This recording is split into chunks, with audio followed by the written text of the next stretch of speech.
মানে স্টার্ট করতে চাচ্ছি। হ্যাঁ, কিন্তু আমার কাছে আসলে ওইভাবে কোনো স্কিল নাই, আপনি যেটা বললেন যে শুনলাম। সেইটা আমি আসলে নতুন ফ্রেশার হিসেবে কি একটা আমার কি সাজেশন দিতে পারেন আরকি এটাই বলছি। আচ্ছা, তার মানে আপনি রিয়ালাইজ তো করতে পেরেছেন কিছু একটা বিষয় আজকের সেশন থেকে, তাই না? অবশ্যই। যে আসলে কেন আমরা স্টাক করে যাই বা কেন আমরা আসলে টাকা উপার্জন আগাতে পারেন। আগাইতে পারি না, রাইট? মূল বিষয়টা কিন্তু স্কিলসে গিয়ে আটকা পড়ে যাই আমরা, হ্যাঁ?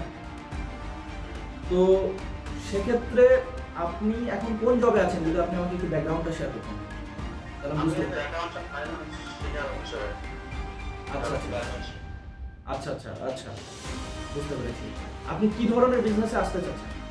সরাসরি আলাপ এক্সপোর্ট ইম্পোর্ট আর হলো বা শপিং যেতে পারে যে শপিং মল আছে যেগুলো শপের মতো অত বড় না, ছোট আকার আর কি, ছোট পরিসর আইটেম থাকবে এরকম।